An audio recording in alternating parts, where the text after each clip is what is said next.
Good afternoon, and thanks everyone for coming out this afternoon to help us get the word out about Sally. And I don't want people to be confused about this. Sally's a tropical storm now, but is not forecasted to remain a tropical storm. But as you're going to hear in just a moment from Ben Schott from the National Weather Service, Sally is expected to make landfall in Louisiana as a Category 2 hurricane. And I know there's been a little bit of confusion about that, but he'll try to clear that up in just a moment. I know for a lot of people, it seems like this system came out of nowhere, and that's sort of the way it seems for me too. Because as recently as Friday morning, we didn't think we had much of anything to worry about from this particular weather system, and it just started changing very, very quickly.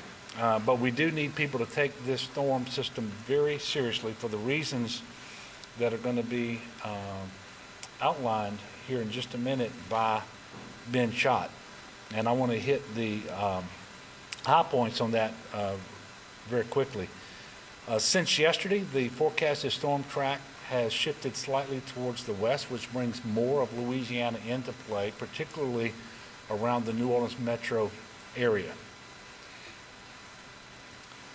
I did have an opportunity this morning to speak with President Trump.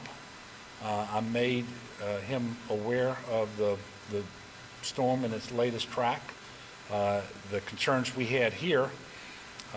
Also, I will be submitting later to him a request for a pre-landfall federal declaration. And while I was on the phone with him, I asked him for more assistance related to Hurricane Laura, by the way, which was just a little over 2 weeks ago, specifically asking for 100% federal cost share related to the emergency protective measures and debris removal related to that storm.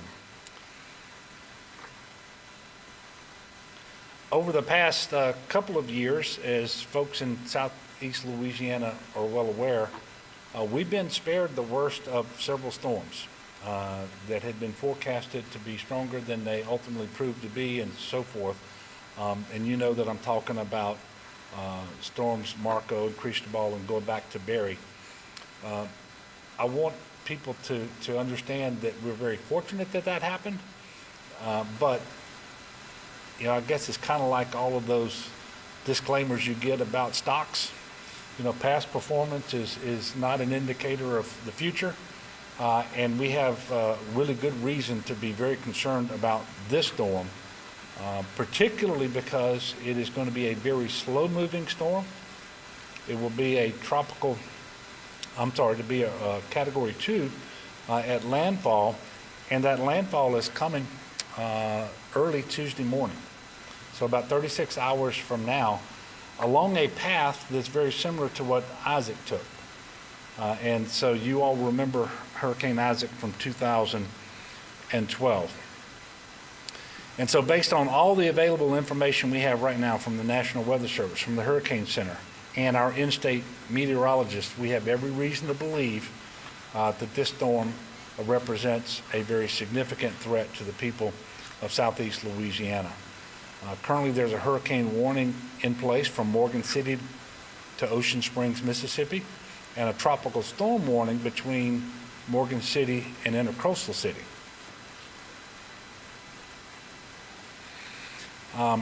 We only have to go back a couple of weeks to a storm that moved from a tropical storm force to a strong Category 4 in 36 hours.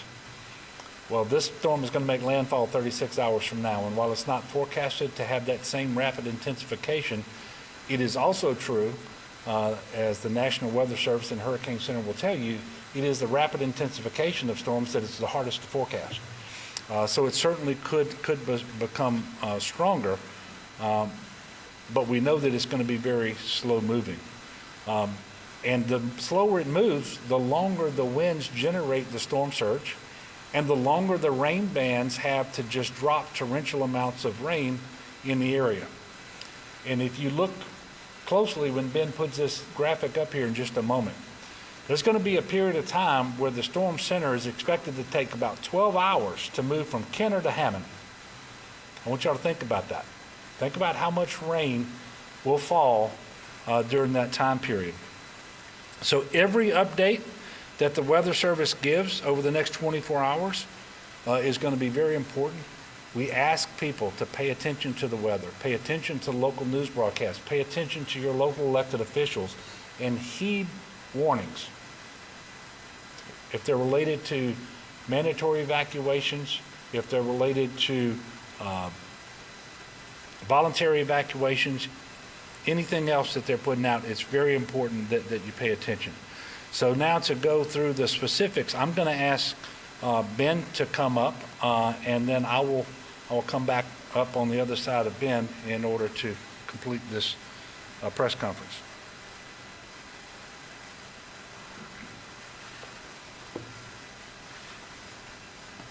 Good afternoon, everyone. My name is Benjamin Schott. I'm the meteorologist in charge of the National Weather Service office in New Orleans. We're here to talk a little bit about what will soon be Hurricane Sally. As the governor mentioned, the track is moved a little bit to the west, so that does put almost all of southeast Louisiana at play for significant impacts. As he had also mentioned, there is a little bit of confusion about whether it will be a Cat 1 or a Cat 2 at landfall. With our coordination with the Hurricane Center, it is expected to be a low-end Cat 2 at this current time. If you look at the current graphics from the Hurricane Center or the public advisory, you'll notice that the wind speeds that are there at those individual points are Cat 1, but what is expected to happen is between those points as it approaches the coast, it is to intensify to a Category 2. So at that point in time, as it reaches the coast right now, it's possible we could see winds of 100 miles per hour with gusts to 120 along the coast as Sally makes shore. As the governor mentioned, and I want to kind of double down on his comments with as someone who's been here for just a couple of years now, and so what would be considered a newbie for most folks in the state of Louisiana who's experienced many of these storms. I've been here for, as he mentioned, Cristobal, Marco, last year Barry, and for a lot of folks, they saw not the rainfall that they were expecting or not the winds that they were expecting. And as the governor mentioned, I think we were very lucky and blessed that occurred that way. I do not believe we're going to be this lucky this time. And so I think for everyone, if you are in southeast Louisiana, you need to prepare now for hurricane force winds. And you should prepare now for all the impacts that Sally can bring. And with that, we'll kind of start walking through some of those impacts as we're expecting them over the course of the next couple of days. So first of all, as you can see on the map that we have up here, here's the current track. Kind of gives you a basic timing of it coming across the Gulf through the rest of the weekend and into early next week. And as the governor mentioned, you see a significant slowdown as it pushes up against a large area of high pressure and really slows down as it approaches the coast. When it approaches the coast, it could be as slow as 3 or 5 miles per hour. And so again, the rainfall with that will be quite prolific at times. And so we have a pretty good certainty on that track. I think the one thing that we're still watching, as the governor mentioned, will be intensity. And we'll be watching over the course of the next 24 hours to see if it's impacted by any kind of shear as it approaches into the northern Gulf. That would be the only limiting factor at this point because the sea surface temperatures are well above average and will provide plenty of energy for it to continue to intensify as it moves across the Gulf. Starting to work through some of the threats associated with Sally. Like I mentioned earlier, as it comes on shore, we're looking at winds possibly of 100 miles per hour with gusts to 120. As this map shows on the screen right now, again, pretty much if you are anywhere in southeast Louisiana, you should make the assumption right now that you may see hurricane force winds. The hurricane force winds will have a width of about 40 to 60 miles. So it's not a particularly really large storm with its wind field, but if you are in that wind field, obviously 100 miles per hour with gusts to 120 will do significant damage, power outages, etc. there with structural damage. And then outside of that, another 20 or 30 miles, you'll see winds in excess of roughly 60 miles per hour, which will take down power lines, poles, trees, and can do some structural damage depending on the quality of construction that it's impacting on. So with this being the case, again, I think we should assume that there probably will be some widespread power outages, structural damage occurring just from the wind threat itself. And again, the window is limited with time to actually go out and make preparations to secure items outside so that there isn't anything extra being blown around and debris that can be caught up in the winds. The next threat I'd like to talk a little bit about will be the surge. So obviously the winds are what everybody tends to focus in on, what category storm it is, but surge tends to be the #1 killer. And so in this case, though, a lot of the area that we will see the heaviest surge or extreme surge in excess of 9 feet is basically along from the mouth of the Mississippi up towards the Lake Bourne area. And so in that area, again, 7 to 11 feet, there'll be areas that I'll see more than 9 feet possible. And if this were to intensify just a little bit more, that could come up.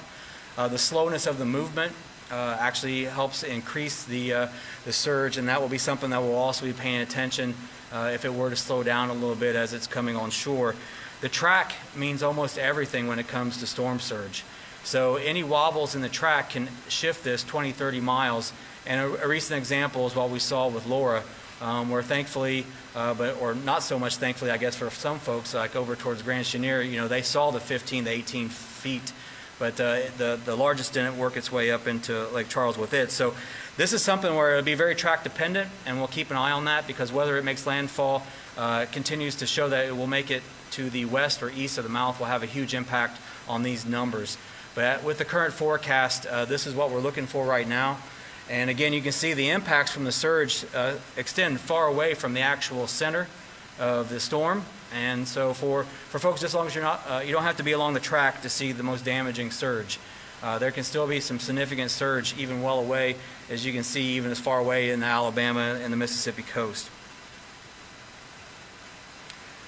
I think the next biggest threat, even though if 100-mile-per-hour winds and 9 to 11 feet of surge isn't enough, is going to be the heavy rain and the flooding with this. There's been coordination with our folks at the Weather Prediction Center to start to ramp up some of the precipitation totals here. Some of the recent guidance show that as much as maybe 15 inches of rainfall could be possible in the city of New Orleans. Most likely as an average, we could see anywhere from 6 to 12. Areas that get under the most heaviest rainfall bands could be measuring rainfall in feet. It would not be that unheard of.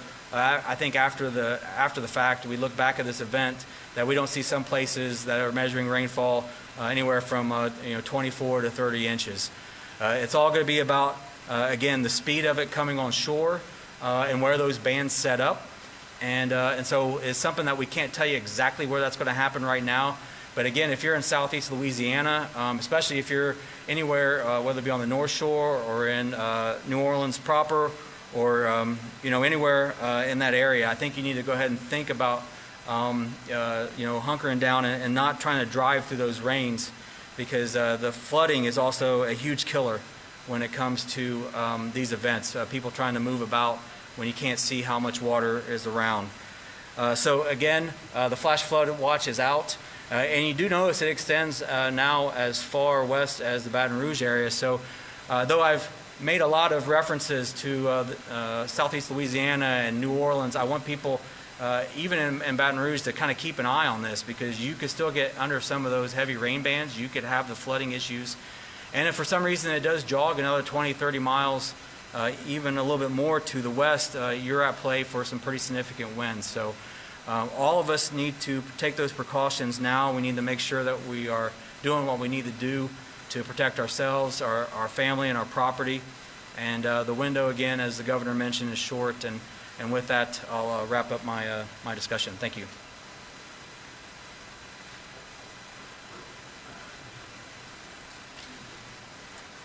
Thank you, Ben. So for folks who were listening to that, and I hope that's everybody, coming a couple of weeks after Hurricane Laura, that should have been a sobering forecast of what we can expect in southeast Louisiana.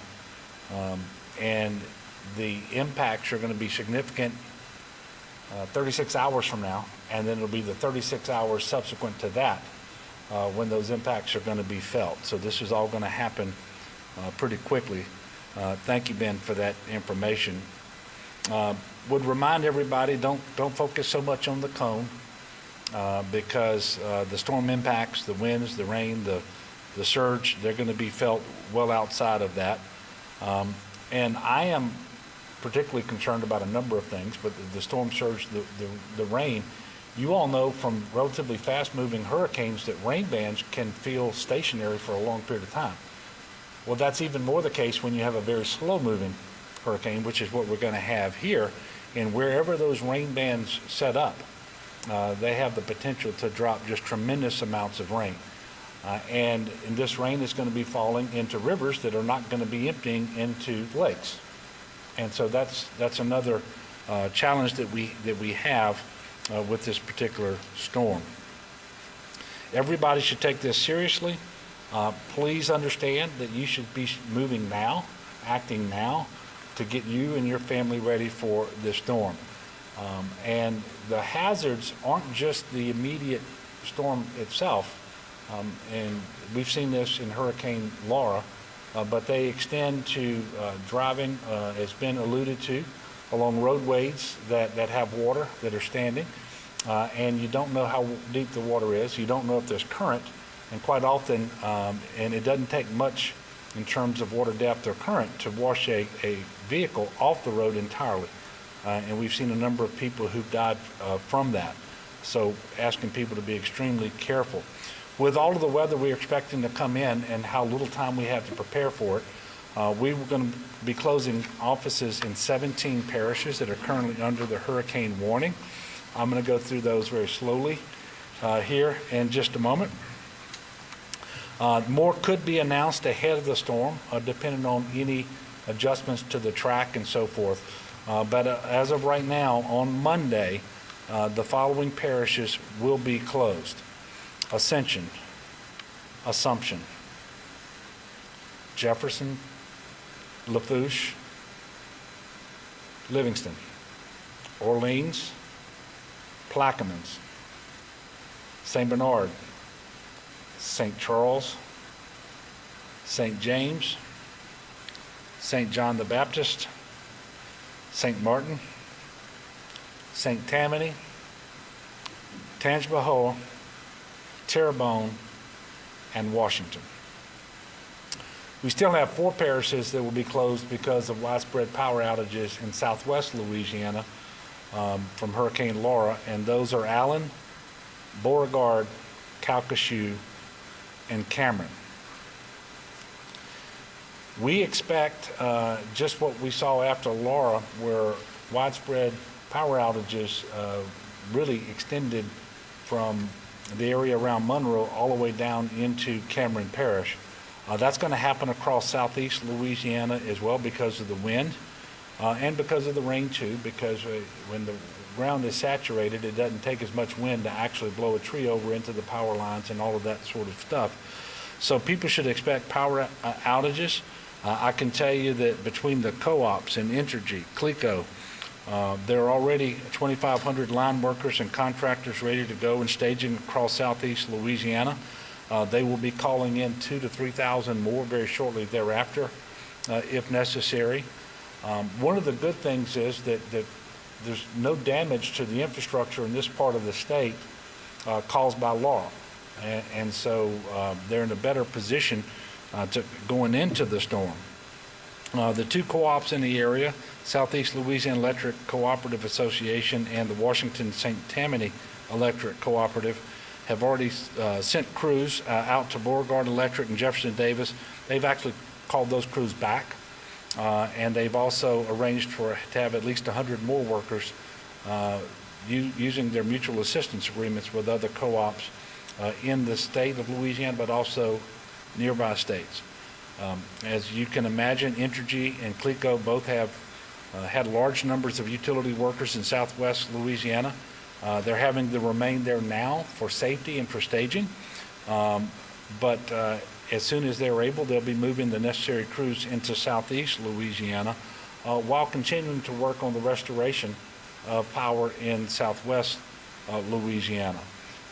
But these crews for Entergy and CLECO would likely include another 2,000 to 3,000 workers coming to the southeast part of the state after the storm passes, and it's safe to get those crews in there and start working. We heard this after Laura, so I guess as a preemptive strike, I will say that there aren't any executive orders or COVID regulations in place that prevent line workers from coming in from out of state. That didn't happen for Laura. It's not going to happen now. And in fact, we're already staging these crews. We've already pre-positioned lots of assets around southeast Louisiana, including high water vehicles, boats, crews, generators, pumps, sandbags, large sandbags, and we're currently responding to requests that we get from the various parishes. One of the things that is assisting us is that a couple of weeks ago we prepared for Hurricane Marco. That didn't happen in the way that we had thought, but much of those preparations have already been made and they were left in place, whether they were sandbagging low points of levees or putting in place generators and pumps in order to be able to quickly dewater. Much of that remained in place, and we're moving more assets to southeast Louisiana now. Specifically, the CPRA is pre-positioning flood fighting assets and facilitating requests for pumps in Plaquemine, St. John, St. Bernard parishes, as well as in Jefferson Parish and Grand Isle. In the greater New Orleans area, starting today, the East Bank Flood Authority will be closing the entire perimeter of the hurricane risk reduction system, with the exception of the Mississippi River floodgates within that system. And the reason is the Mississippi River is very low right now, thankfully so. It doesn't pose the same kind of challenges last year when we saw Barry coming into Louisiana. The West Bank Flood Authority will also be closing all gates within the system with the exception of the floodgates along the Mississippi River. Taking into account this storm's similarities in track and strength and so forth to Hurricane Isaac, the CPRA will be focused on areas in the river parishes and along the North Shore to ensure flood fighting assets are deployed there in a timely manner, and not just the CPRA. You're going to see the National Guard there, the Wildlife and Fisheries, you're going to see the Fire Marshal's Office, all pre-positioned there. Anytime there's a hurricane headed towards southeast Louisiana, we obviously pay special attention to communities like Grand Isle and Lafitte, and so we're working with Mayor Carmondale and Mayor Kerner in those areas to deploy and pre-position flood fighting equipment in those locations. St. John the Baptist Parish, St. Charles Parish are obvious challenging areas too if this storm does what we expect it to do and pushes in through Lake Bourne, Lake Pontchartrain, and Lake Maurepas. We remember low-lying areas in those parishes were flooded as a result of Hurricane Isaac and the storm surge, exacerbated obviously by the rain as well. The National Guard continues to provide logistical and security support and cooperation with civilian authorities to mitigate the effects of Hurricane Laura and to prepare for Hurricane Sally.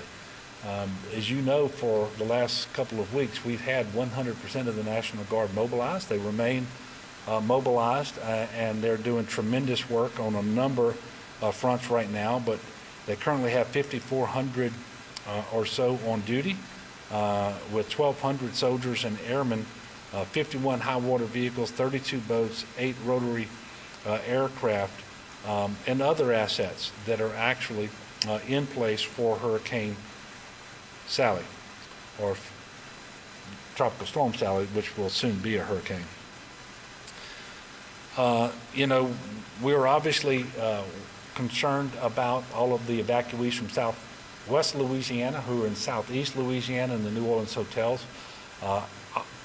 We are making sure that those hotels, and I want to thank the Red Cross because they took over the operation of all of those shelter hotels, and they're doing tremendous work there to pre-position water and food and other things at the hotels in the event that the food service is interrupted for some period of time. And they're taking really good care of those 12,000 or so evacuees in New Orleans. And we're going to make sure that they are safe throughout this storm. And I can only imagine how frustrating this has to be for those individuals from Southwest Louisiana who moved over there because of Laura, and now they're being targeted by Sally. You should know there are no plans to evacuate these Laura evacuees, but the precautions are in place. And if necessary, we can quickly move them after the storm. But this storm right now is not forecasted to be the strength that would require us to evacuate out of New Orleans. Secondly, we have this COVID environment. We don't have the hotel rooms available elsewhere in the state, and so if we move them, in all likelihood, they would move to a congregate shelter, which is not what we want to do, and we don't believe that evacuation is necessary. But we will be making sure their needs are met at the hotels, and if it should become necessary after the storm passes, we will quickly move those individuals. I want to continue to thank Mayor Cantrell and her team. They have been fantastic in helping us to work with these evacuees and make sure that they're well cared for. And we are I'm personally am in frequent communication with the mayor about these evacuees and other issues, specifically around New Orleans' preparation for this hurricane. And she told me yesterday she had already ordered the evacuation out of low-lying areas that are outside of the risk reduction system there for New Orleans. We're aware of at least one nursing home that is already evacuating, and others are considering doing so. We know that the time is short, so these decisions about evacuations are going to have to be made very quickly so that they can be implemented before tropical storm force winds actually start impacting the area. We also have 3 jails that have already been evacuated, 1,200 inmates total, Plaquemines, St. Bernard, and Terrebonne parishes. And you may remember it was just a couple of weeks ago that these same inmates were evacuating in advance of Marco. There are a number of parishes with evacuation orders in effect, both mandatory and voluntary. So if you're in one of these areas, please heed the direction of your local officials. Evacuate if you are told to do so. I also want to stress to everyone that as people are buying generators now or pulling generators out and testing them and making sure that they run, please be careful and understand that if you use these generators, you need to do so in a safe way. We've had far too many people killed by carbon monoxide poisoning after Laura. So go ahead and make sure you know the safety associated with generators. Have those generators operating at least 20 feet from your house, not under a window, not near a vent or a doorway, not in a crawl space or in a garage, certainly not in the home.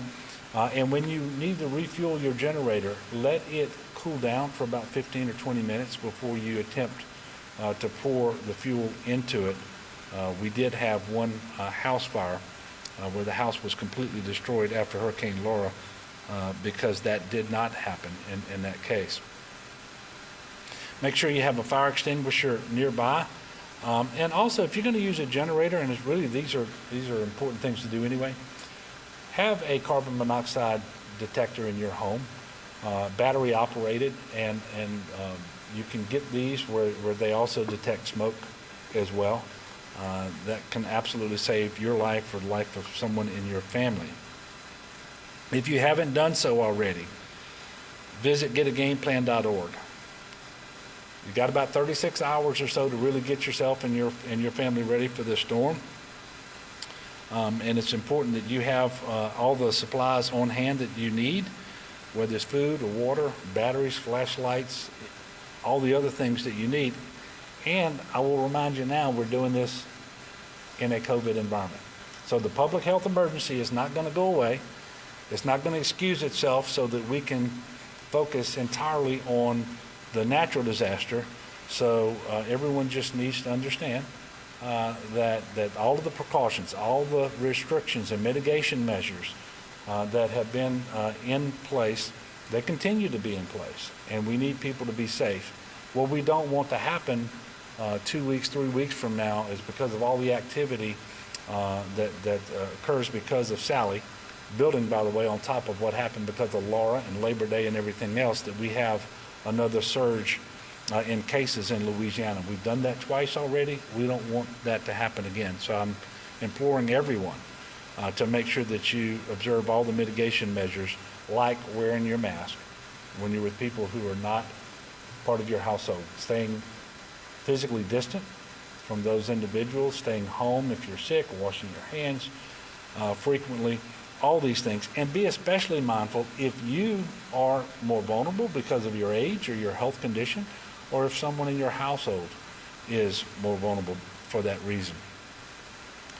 Speaking of COVID, today we reported 1,353 new cases and unfortunately 33 new deaths as well. These are 2 days worth of numbers. You know, we didn't report on Saturday, so these are 2 days worth of COVID numbers. There are also, and I should say that the cases, the 1,353 new cases, were on almost 29,000 tests that were administered. There are 680 patients across the state of Louisiana with COVID who are in our hospitals. That's 43 less than we reported to you on Friday. And we have 107 of those individuals who are in the hospital on mechanical ventilators. That's 10 fewer than our last report. Much like what happened because of Hurricane Laura, as we prepare for and move through Sally, we will not be doing the community testing sites on Monday and Tuesday. We may have to pause for an additional day on Wednesday. We hope not, but if so, we will certainly make that decision when it's necessary to do so and communicate it. So for all of the reasons that I just mentioned, we should all be concerned about COVID right now. We should be concerned about Hurricane Sally, and obviously we should remain concerned about all the folks in Southwest Louisiana, in particular, still trying to recover from Hurricane Laura. Today is Sunday. I encourage people to pray. Of course, every day is a good day for prayer. But as we get ready for this next hurricane and this next set of challenges that are coming our way, let's be good neighbors to one another. Let's lift one another up in prayer. Let's get prepared. And I know that the good people of Louisiana are strong and resilient and will do what's required to meet the demands of this storm. And I will assure you that the state is leaning far forward. And we're going to be there working with our local partners and our federal partners every step of the way to deliver the required assistance just as soon as it is humanly possible to do so. So with that, we will take a few questions. Yes, sir. You mentioned Friday, this is basically the last face-to-face meeting, whether it's the National Guard, hotel availability, things like that. Do you feel good about the state's ability to respond with, Yeah. like two-first kind of problems in the business? Yeah, I mean, I feel good. I would feel better if we didn't have COVID going on, and I knew that it would be safe to just put thousands of people into our mass congregate shelters that we have in Alexandria and Shreveport and Monroe. We really don't want to do that. We don't believe we're going to have to evacuate just that number of people that would require the activation of those shelters. But if without COVID, you would certainly feel better about that particular situation. If I didn't know our National Guard and our soldiers and our airmen as well as I do, I would be really concerned, because you can only imagine how long and how hard they've already been working. It predates Laura. It goes all the way back to the beginning of the COVID emergency, but they are exceptional soldiers and airmen, and they've got great leadership, and they're going to perform well. I know that the Wildlife and Fisheries ready. We've got the search and rescue ready there.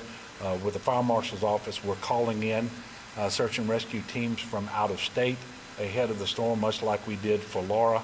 So yeah, I feel like we're in pretty good shape. In New Orleans, the Hurricane Risk Reduction System has that city better prepared for a hurricane than she's ever been before. But that doesn't mean that there won't be challenges. And so, The power generation is right at 100% in New Orleans. The pumps are functional, right at 100%. We're pumping down the canals in order to increase the capacity there. But if you get 18 inches of rain in 36 hours, I think Aspen, Colorado would flood. So I worry about all of that. But I'm not paralyzed by that, but it's just causing us to make sure that we're doing as much as we can in advance of the storm and really trying to make sure that we communicate effectively, because the last 3 storms or so that were targeting southeast Louisiana did not cause the impacts that had been forecasted. And so there may be some false sense of security, because as I listened to the National Weather Service brief and Ben's forecasting, I am, and by the way, this is also backed up by Jay Grimes, state meteorologist, and so forth. This storm is almost certain to visit upon Louisiana all of the impacts that have been discussed here today. Yes. Hey, Governor, so God forbid, or that not to the tower, at what point would a mandatory evacuation? Yeah. Well, we wouldn't do a mandatory evacuation until the storm is going to be forecasted to actually come in as a 3. And so that's not in the cards right now. There hasn't been any discussion like that. And so we don't envision any contraflow, because you wouldn't do that without a large-scale mandatory evacuation from that population center in that greater New Orleans area. Now, having said all of that, we are mindful that Laura went from a tropical storm to a strong 4 in 36 hours.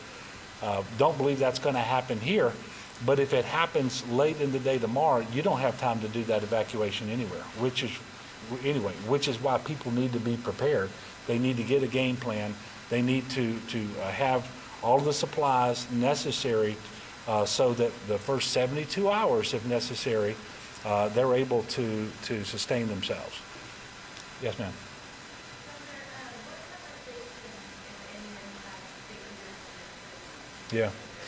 Yeah. So I have not. One of the calls that I intend to make later today will be with Governor Reeves of Mississippi. But I can tell you that our GOSEP here has been talking to their equivalent to Mississippi, and our state agency leaders are talking. So whether it's the state police or Department of Transportation, you name it. So those conversations have been taking place.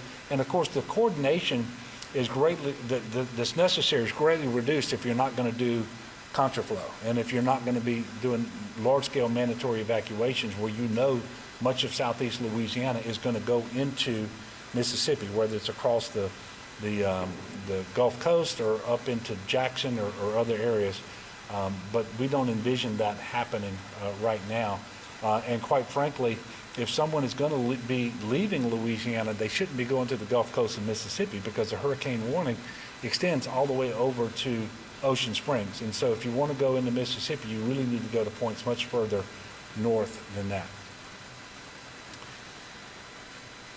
Look, I want to thank you all for helping us to convey important information to the public. We need everybody to be paying attention to the storm, pay attention to the news that comes out of the TV and radio stations. Make sure that you're following the weather reports, anything that comes from your local elected officials, all very, very important. And let's take this one seriously, and be good neighbors. And again, let's make sure that we're praying for the best possible outcome here. We intend to have another press conference tomorrow, and that will happen we think at about 2 o'clock again, right here tomorrow. So thank you all.